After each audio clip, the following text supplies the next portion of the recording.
Thank you. Thank you. Thank you. Dr. Bill Winston is a bad brother.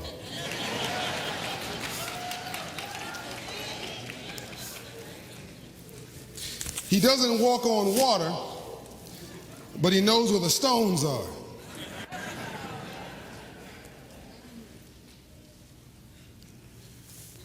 What if I told you we were sitting in a moment in history right now?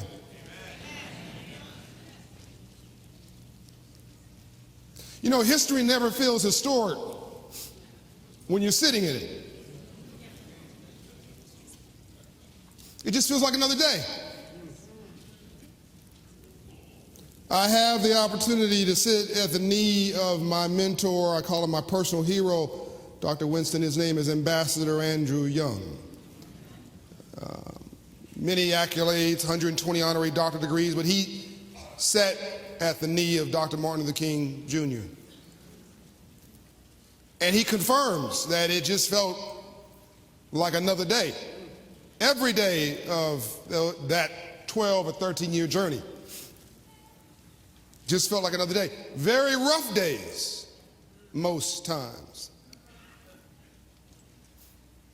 And Dr. King gave the I Have a Dream speech almost 100 times before the March on Washington.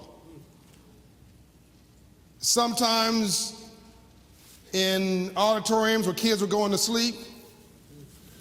Daddy, who's that man up there? Can we go home? Sometimes the audiences literally turned their back on him because he wasn't radical enough for them and walked out. And sometimes he felt dejected and ineffective. What would have happened if he had given up the 99th time?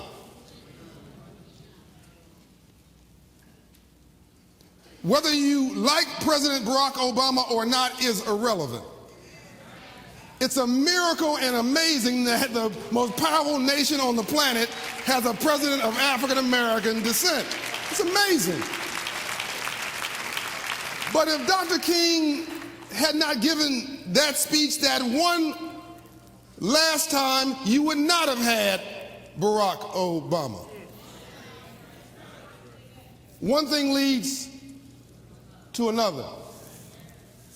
We're sitting in a moment in history right now. It's going to take 20 or 30 years for you to get out from this moment, look back at it, and say that was a moment in history. What does it take to realize this moment? You know, Dr. King only had 70 employees. His whole budget was $600,000 for the whole movement. 70 employees, and they changed the world, and they did it without firing a shot.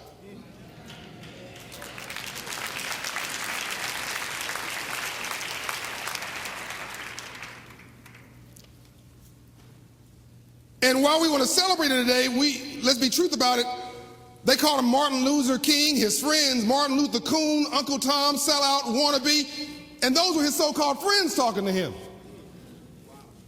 Yeah.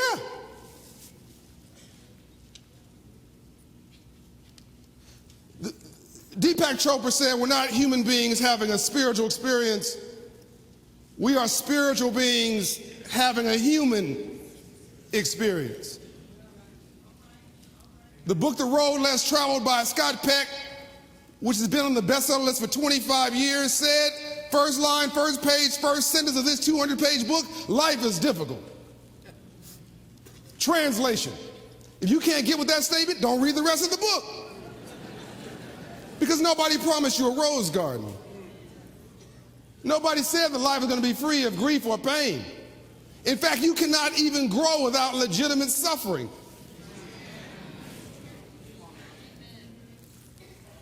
Love is work, non-love is laziness, and anti-love is evil.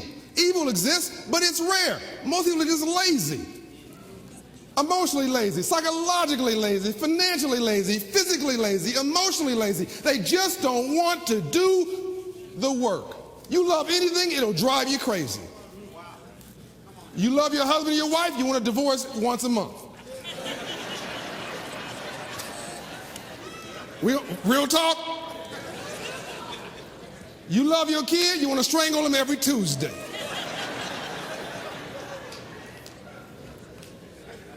You love your job, you want to quit every Friday. I'd love to quit from Operation Hope, but I can't, I'm the founder. Nothing good comes easy, nothing. Here's what I know. Rainbows only follow storms. That's not a nice saying. That's a scientific fact. Rainbows only follow storms. You cannot have a rainbow without a storm first.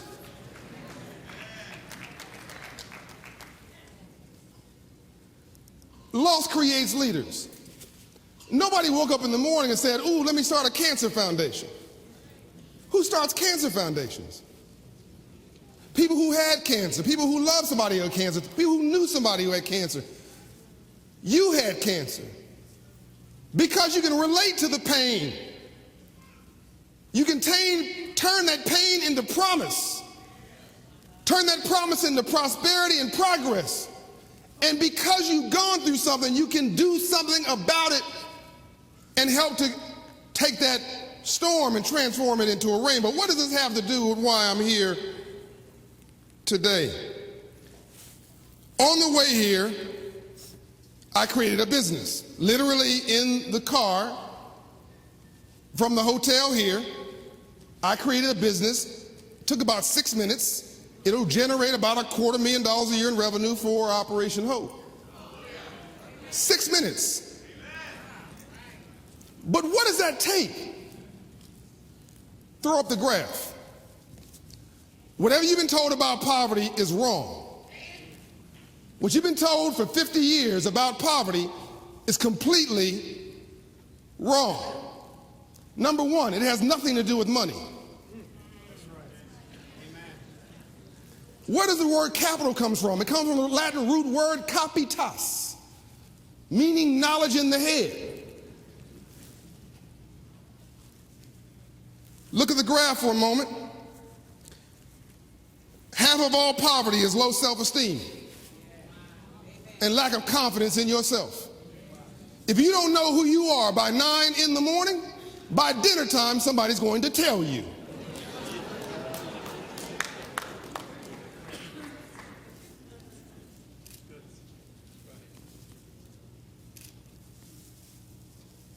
Role models. Everybody's aspirational. Everybody is. But if you grow up in the hood where I grew up, do I need to translate? No. Okay. You grew up in the hood where I grew up, what you see as symbols of aspiration and success are rap stars, athletes, and drug dealers. So why is anybody surprised that a kid grows up wanting to be a rap star, an athlete, or a drug dealer? It's not irrational, it's not dumb or stupid, it's brilliant. They are modeling what they see. That's right. All a drug dealer is an illegal entrepreneur.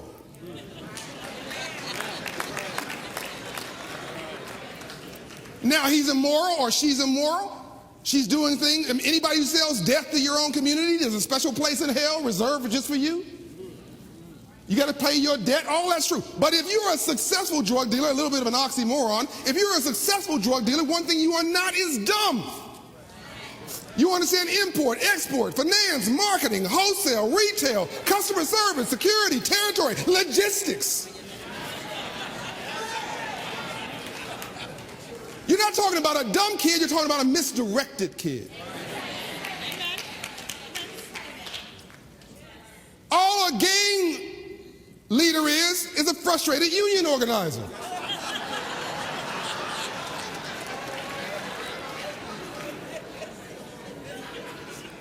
The guy running from the police could be Mario Andretti. We're using our talents in all the wrong places. We're looking for love in all the wrong places, but role models matter.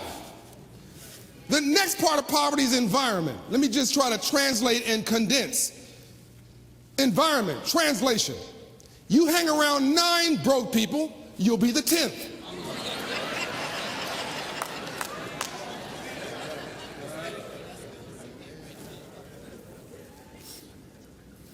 Last part of poverty, aspiration. Again, I'm giving you the crib notes here. That's really hope. The most dangerous person in the world is a person with no hope. All over the world, you turn on the TV set, you look at what's going on, I don't care wherever it is, it's young people without hope. The suburbs of France, what happened 4 to 5 weeks ago, what's going on with ISIS in the Middle East, what's going on in Ferguson, Missouri. Wherever you turn on the television set and you see problems, you see young people without hope. That then leads to opportunity. So if you have crappy self-esteem and crappy self-confidence, you've got crappy role models in a crappy environment, you have no levels of hope, then you don't see opportunity. You see the glasses half empty, not half full, which means you drop out of high school and middle school mentally and physically in high school. Because you say, what's the point? Are you with me so far? Wealth is the opposite of that. It has nothing to do with money. Let me tell you my story very quickly, or Dr. Winston's story, because frankly it's the same story. Even though I don't know his details, it doesn't matter. Watch this. My mother told me she loved me every day of my life. Nothing's more powerful than a child being told that they are loved by their parent. Nothing is more powerful. And I believed it. So I had a sense of, yes, I am.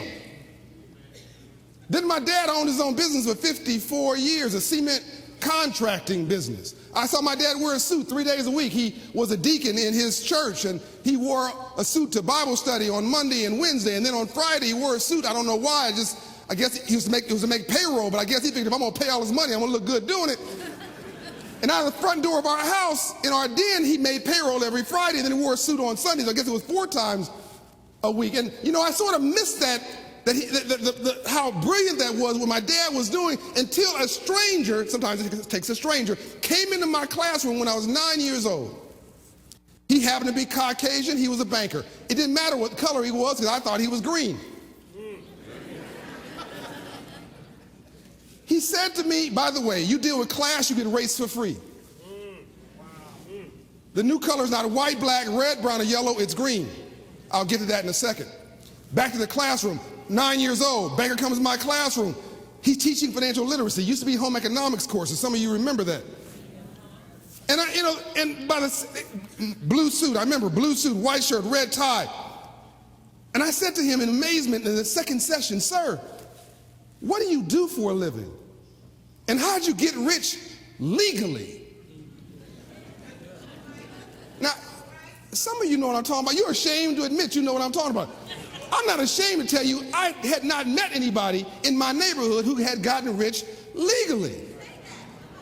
Nobody wore suits in my neighborhood unless you were a detective and it was a bad suit. This guy was clean. He wasn't running from nobody and running to nothing. I said, how did you do this? He said, I'm a banker and I finance entrepreneurs. Dr. Winston, I said, I don't know what an entrepreneur is, but I'm gonna be one. The endorphins kicked in the right side of my head. This goes to what you learned yesterday from the social scientists who are up here talking to you about the brain. The left side of your brain is analytical. 2 + 2 = 4, math. The right side of your brain is where hope, engagement, well-being, spirituality, belief, all the things that allow you to really be you and to grow towards God are on the right side of your brain. Those kicked when he told me that, and my imagination took off like a rocket, and I started dreaming about who I could be and what I could do. And like a triangle, it just came together like a rocket. My mother telling me, yes, Yes, I am. My dad telling me, yes, I can. And this brother telling me, this guy telling me what I can do and how I can do it. And the next year, I started seeing everything differently. Like coming here and starting this business, I saw things differently. And I didn't see a ghetto. I didn't see a poor neighborhood. I saw opportunity. The liquor store owner, Mr. Max Liquor Store, sold candy. And I went to him and said, sir, you're selling the wrong kind of candy. He said, go away, little boy, I've got a college degree. I said, that's nice, I've got cavities. I'm 9, I'm telling you, you're selling the wrong kind of candy. He said, go away, little boy. I love when people discount me. Go away, little boy. Finally, I irritated him enough. He said, what do you want? I said, give me a job. Fine, work at the counter is the best job I got. No, I want to work as a box boy. That's the worst job I got. That's the one I want. Fine. I worked as a box boy for 3 weeks and quit. Why?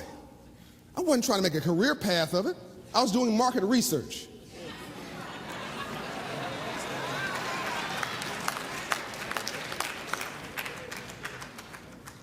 All these folks complaining about how much you're getting paid at Walmart. Then don't stay there the rest of your life. I went there for 3 weeks and learned what I needed to learn. What was selling, what was not. What was wholesale, what was retail. Where did he buy his products? What was moving? And as soon as I got my intel, I left. Wished him well. Wished him well. By the way, when you got the power, you don't need to use it. When you know who you are, you don't need to play or hate somebody else. In fact, decrease you, increase them. That's what Dr. Jake said, Bishop Jake said just yesterday. Be strong enough to love everybody. And so he wouldn't listen to me. That's fine. I went home and borrowed $40 from my mother to start the candy house. She wouldn't give me the money. She said, life is tough. She loaned me the money. We went to Ira's food store. Why Ira's food store? That's where he bought his candy. It was on the side of the box. This is not rocket science. Nothing I'm telling you is genius.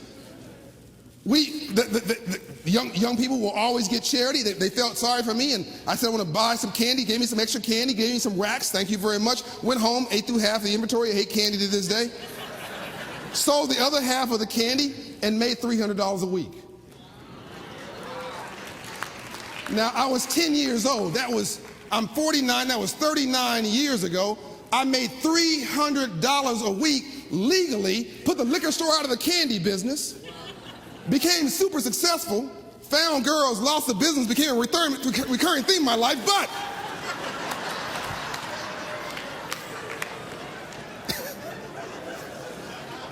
you gotta stay focused. But at 10 years old, I was done. I had put the liquor store out of the candy business at 10 years old. The endorphins were wild with possibilities. What does the Bible say? Where there is no vision, the people.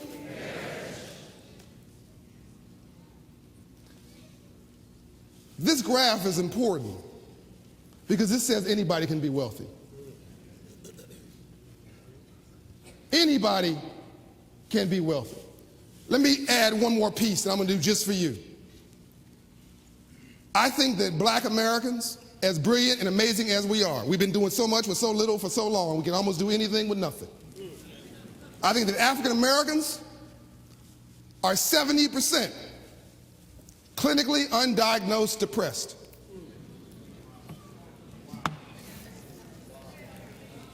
That's 200 years of slavery, 100 years of Jim Crow that ended basically in 1950, 1960, pick the date. Basically within your parents' lifetime, and in some cases within your lifetime, which means it wasn't that long ago. So if you're crazy, you have very good reason.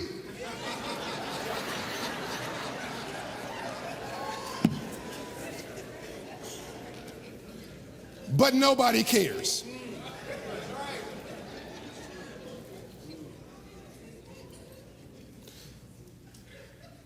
In Dr. King's day, and I'm going to bring this home, in Dr. King's day, he dealt with love and hate. People told you very clearly, I love you or I hate you. Hear me now. Today is not love or hate. It's radical indifference. Nobody cares enough about you to hate you. I was with a brother in Harlem. Oh, this is when Reagan was president. Oh, President Reagan's a racist. No, he's not a racist. I know him not well, but I know him. We're born on the same day. No, he's a racist. Look, I said, let me explain something to you. President Reagan don't hate you. He ain't thinking about you.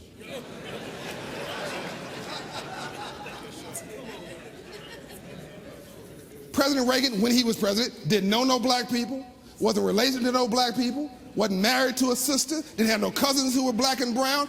It wasn't that he was sitting up, he didn't get up in the morning, ooh, let me screw up black people. He wasn't thinking about you. It's worse. We've got to become relevant to the agenda. So now let me break this down, because the world really can't succeed without us. Are you with me so far? Rainbows after. You cannot have a rainbow without a storm first. Now let me get right to it. Your success is almost preordained. Why you've been held back is completely explainable. It's nothing, by the way, just like this graph, that you would guess. Let's go back to 1865. 1865 was an interesting year after the Civil War. What happened in January 1865? January 16th, 1865, a general for President Lincoln went to Augusta, Georgia after they had burned down Atlanta on the war to the sea. They had burned down Atlanta, they left Augusta there, and they met with 20 ministers.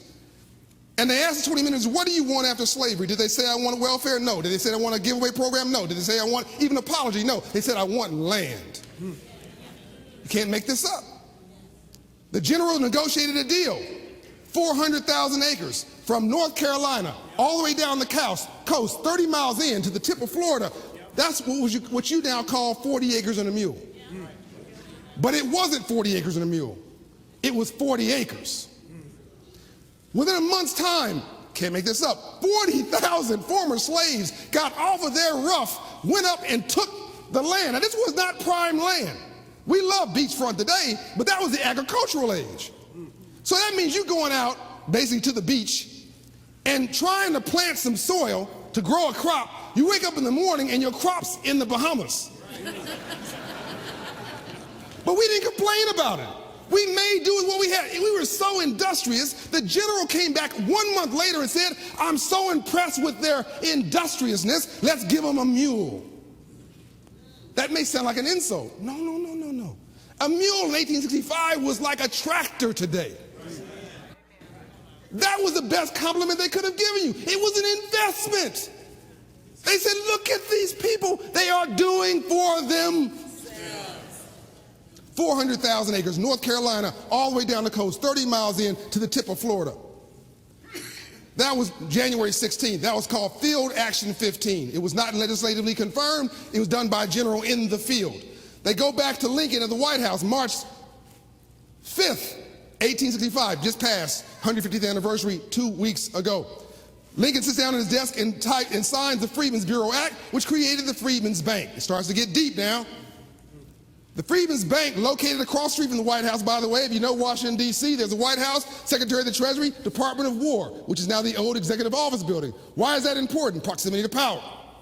If you're in war, you're making decisions, you make decisions at the White House, you go to the Department of War, you tell them what to do. You come back to the White House, you codify it. You go to the Treasury, you pay for it. You come back to the White House, you sign it up, you go back to the Department of War, you say, go. It was strategically important. He put it not in Virginia. He put it not in Maryland. He put the Freedmen's Bank not across town. He put it across the street. You know, Washington, D.C., there's PNC Bank right across the street. There's a Treasury Annex and there's a park. Treasury Annex and PNC Bank was the Freedmen's Bank. The Freedmen's Bank's mission, to teach freed slaves about money. You haven't heard this part of history. It's been lost. He thought the most important thing he could do after emancipation, after slavery, the most important thing he could do was to teach freed slaves the free enterprise system and the language of money. What is Dr. Winston doing today?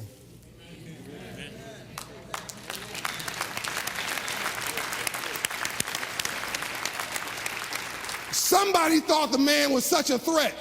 40 acres and a mule, January 16. 2 months later, a freedman's act to finance the land and teach you the language of money. They killed him 5 weeks later. April 1865.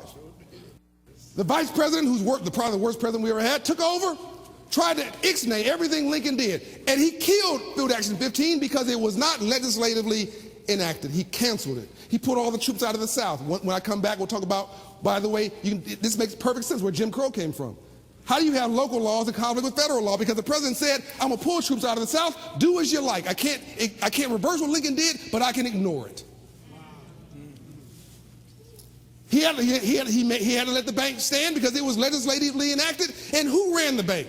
Frederick Douglass. Come on. Now, Frederick Douglass was like Colin Powell of that day. He had a perfect reputation. He knew this bank was on the verge of failure. He went in, and not only did he say, I'm going to take a stand, I'm going to run it, he put $10,000 of his own money into it. In 1865, that's $20 million today. The bank failed within a month of his putting the money in. He asked the Congress to close the bank because he didn't want to do any more harm to black people. 1874, the bank fails. He says the failure of this bank did more to set freed slaves in America back than 10 more years of slavery. 73,000 depositors lost every dime. Why are we allergic to banking? Why are we allergic to the free enterprise system? It hurt badly. Now you pop your fingers and you fast forward 100 years to 1968. Dr. Martin Luther King Jr., Memphis, Tennessee, and my hero, Andrew Young, on the Poor People's Campaign. Remember this? Dr. King's, what did he say? I'm here to redeem the soul of America from the triple evils of war, racism, and poverty. He had done his work for racism. He had taken a stand against war, and now he was moving against poverty. By the way, more poor whites in America than poor anybody else. We're all in this mess together. Dr. King called for a redistribution of wealth, basically.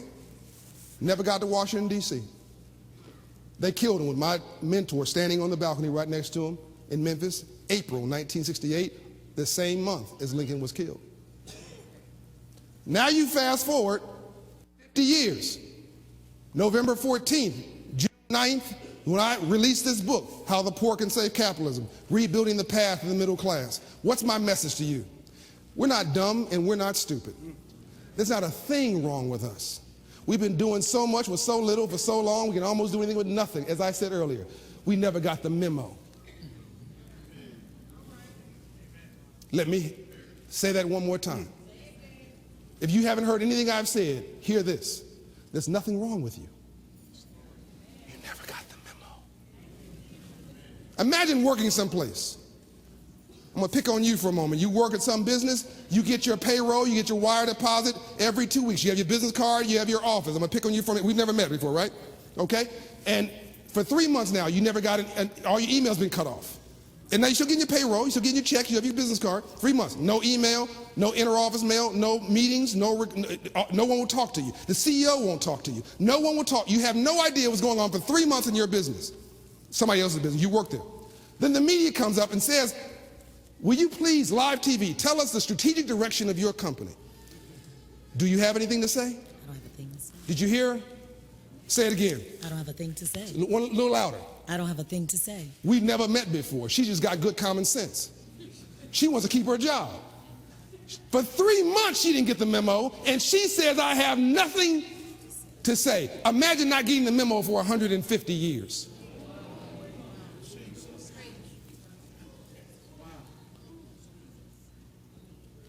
I'm here to deliver the memo.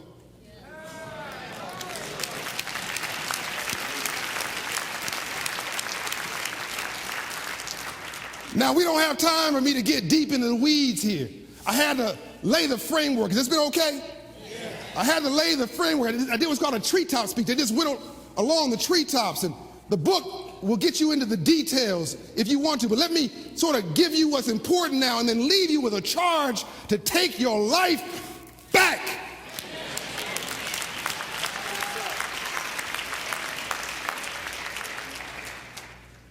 Here are the facts, because you have been lied to. You have, as Malcolm X said, you've been bamboozled. Here are the facts. We're the largest economy in the world, the United States of America. But there are 7 billion people in the world. There are 350 million people. For those who like numbers, start writing. 350 million people in America. Out of 350 million people, none of this, by the way, is a trick question. How many companies in America? 26 million. One of them is sitting right here. Out of 26 million companies, how many employ one person or more? No trick questions. 6 million. Keep in mind, we're the largest economy on the planet. Keep in mind, 7 billion people. Out of 6 million companies that employ one person or more, how many employ over 10,000 people? I'm doing this fast because we don't have a lot of time. I'm going to answer some of these questions. Is that okay? How many employ 10,000 people or more? Before you answer that, here's what we tell our kids. Go to school K through 12, great. Graduate, great. Go to college, great. Get $200,000 worth of student loan, not great. Graduate, great. Go work for a big company or government, neither of which are hiring. Let me give you the number. 26 million companies, 6 million companies employ one person or more. Out of 6 million companies that employ one person or more, how many employ over 10,000? 974. And you can name them. Google, Facebook, Bank of America, Wells Fargo, IBM, HP, help me. Walmart, help me. The fact that you can name them is a problem. And none of them are hiring. They're not bad companies. They don't grow based on people, they grow based on efficiencies. So here's where jobs come from. I'm gonna give you one more layer. You have 18,000 companies that employ 1,000 to 10,000 people. Those are those industrial parks you see with no names on the side of the building. They're suppliers to the major companies. Then you've got, hold on, 70% of all employment in this country. 70. How many employees do you have? 164. Stand by for 1 second. You heard Dr. Jakes say yesterday he had, for those who were here, 300 and something like employees. Hold on now, you can't make this up. 70% of all employment in America, 70, 500 employees or less. 70. Half of all employment in America, half, 100 employees or less. The 12th largest economy in the world, the 5th largest economy in the world is California. The 12th largest economy in the world is the city of Los Angeles. If it was a country, it'd be the 12th largest country. 97% of all employment in the city of Los Angeles is 100 employees or less. We are literally looking for love in all the wrong places. Now somebody here goes, John, this doesn't make any sense to me. Okay, let's play your week out. Let me pick you. We never met before, right? Okay, great. You had a week last week. You went to the nail salon? Okay. How many people working in the nail salon? Probably 20. 20 people. That's a big nail salon. Okay. But that still works, 20. You went to a barbershop? Yeah. How many people working in the barbershop? 2. 2. Twice a year you go to the dentist's office? We hope. Yeah. Okay. How many people working in the dentist's office? Maybe 12. Maybe 12. You went to a restaurant. This is the biggest you're going to get, right? Restaurant. How many people working in the restaurant? Guesstimate? 20. 20. You starting to get it? Yeah. It's literally all around you. It's everywhere. That's right. America just passed a unique distinction. For the first time since numbers were counted, we've got more small business deaths than small business births. 2011, U.S. Census says 350,000 small business births, 400,000 small business deaths. Where did job growth come from? Small businesses, entrepreneurs, shoot-ups and startups in years 3 through year 7. That's where all job growth comes from. One last stat. What's driving the U.S. economy? The lie, big business. It's a complete lie. 70% of the U.S. economy is consumer spending. 70%. That's you and me going to restaurants, going to putting gas in your car. You get up in the morning and brush your teeth. It's an economic transaction. Did somebody give you the toothpaste? Is somebody taking care of your kids for free? No. Not in most cases. Everything you do from the time you get up in the morning to the time you go to bed at night is an economic transaction. But we are looking for love in all the wrong places. We have an opportunity right now. How am I doing on time? We're looking for love in all the wrong places, and now we need a navigational device to get us back on course. I'm going to take you back to a little piece of history. Some of you are saying, okay, John Bryant, this doesn't make sense to me. It doesn't jive with what you're saying about Dr. King. Really? Let me tell you two little-known stories. One, the civil rights movement was all about money. By the way, slavery was all about money. How do you build a country for free? Do you know the richest state in America in 1830? Mississippi. And it wasn't the whole state, it was just the port cities. Slave labor. What's the poorest state in America, by the way, today? Mississippi. Wrong business plan. Civil rights movement. Dr. King marches in Montgomery, Alabama. Our currency's green like everybody else. They won't let us on the bus. We'll just do our own bus. He wasn't trying to hurt anybody. 9 months later, the bus company is broke. Bankrupt. He goes, wow, what happened? 80% of the customers were black. Just shut down the economy. But he wasn't trying to hurt anybody, doctor. He didn't get up in the morning and say, let me hurt you. No, he just said, look, if you won't take my money, let me sit where I want, I just make another decision. Once he figured that out, he became strategic. So now he says to Ambassador Andrew Young, Andy, he called him, we're going to march for 6 weeks in every one of these towns. We're never going to march after 2 o'clock. Why? We need the media. Back in that days, the media had film. They need to film it, get enough time to get on a plane with the film to New York, get it on the 6 o'clock news. Everything was strategic. It wasn't emotional. He'd march in the morning, 6 weeks. After 6 weeks, he shut the economy down. Then he'd say, Andy, put on a business suit, take those overalls off, go quietly behind closed doors, don't embarrass anybody, and cut a deal. Here's your motto: talk without being offensive, listen without being defensive, and always leave even your adversary with their dignity. Yeah. Good. Good. Because if you don't, they'll spend the rest of their life trying to make you miserable.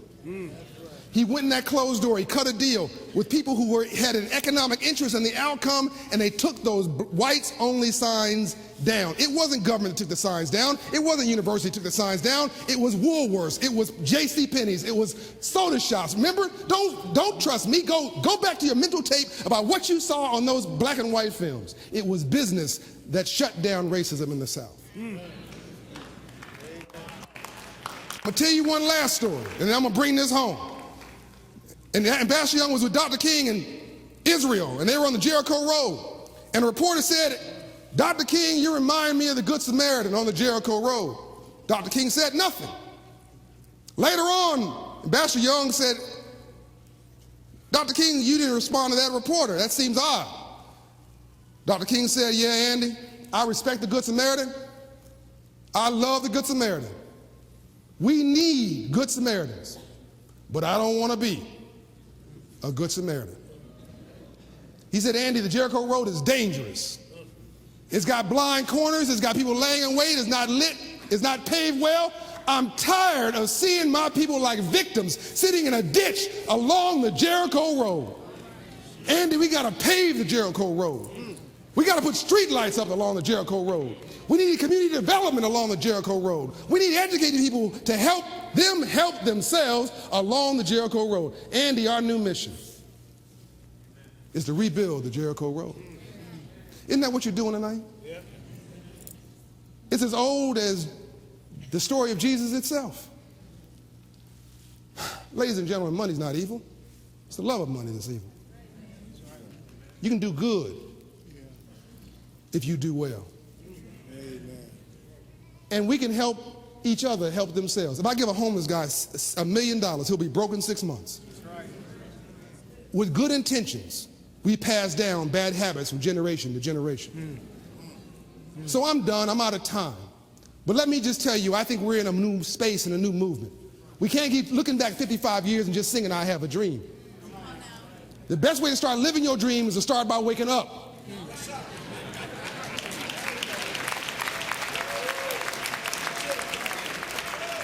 Dr. Dorothy Height, a mentor of mine, said, John, I love you because you're a dreamer with a shovel in your hands. We need to have shovels in our hands. That's what Dr. Winston is trying to do tonight. So civil rights was waged and won in the streets, but civil rights will be waged and won in the suites. Civil rights was about race and the color line. Civil rights is about class and poverty. It's global. It's happening right now. Here's what I'm going to do. I'm going to finish what Lincoln started. I am going to create America's first private banker for the poor. I'm going to create 1,000 Hope Inside locations, inside of bank branches, grocery stores, not check cashers, I'm going to put check cashers out of business, credit unions, big box retailers, government offices. My headquarters is at Ebenezer Church, Dr. King's Church in Atlanta, Georgia. And you say, well, John, this guy's really, Dr. Winston, this guy's really sort of off. He's dreaming. I opened 100 locations last year alone. All right. One location every 4 days. We're going to become the Starbucks of financial inclusion. And what's my mission in each location? It's real simple. I'm going to raise credit scores to 700. Nothing changes your life more than God or love than moving your credit score 120 points. So now I'm going to give you a test and I'm really done. Every community that you and I care about, be it black and brown and urban or white and rural. Notice I keep bringing my brothers into this because we're all in this together. Outside of a military base, that's all races. Wherever you go, you see this. A check casher next to a payday loan lender, next to a rent-to-own store, next to a title lender, next to a liquor store. That's not racism. It's not hate. It's target marketing. Yeah, come on. They are targeting a 500 credit score community.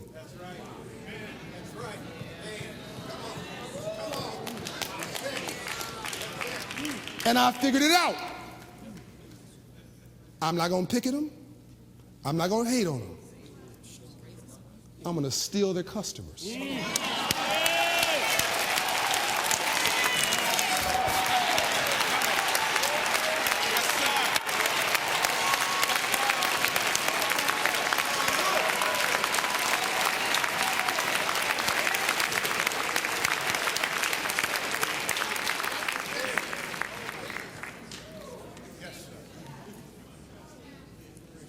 I believe PhDs are good, and PhDs are better. So you say this guy coming here talking all this stuff, but what is he doing? Go into one of my Hope Inside locations and see what I'm doing. I'll go give you a list. You can go on my website. It's right there, complete transparency. But I'm going to open 1,000 locations. Yes, sir. Bishop T.D. Jakes and I agreed yesterday we're going to open one in his church. Yes, sir.